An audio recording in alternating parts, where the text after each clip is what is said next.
Hello mga kamaster, shout out dyan.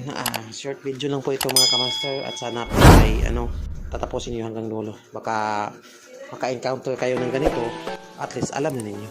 Meron akong isi-share sa inyo sa aming binili na cassette EPC. Galing po ito sa Shopee. Yung iba mga kamaster ay na-deploy na.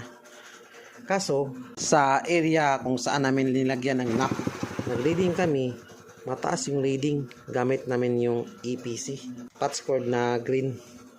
Yan mga kamaster, mataas po yung reading. So try namin yung blue na UPC patch cord, maganda yung reading. Nagtataka kami bakit maganda yung reading ng UPC na yung cassette namin ay EPC. Kaya isipan namin na buksan ang loob nito. Ayun mga kamaster, confirm talaga kamaster na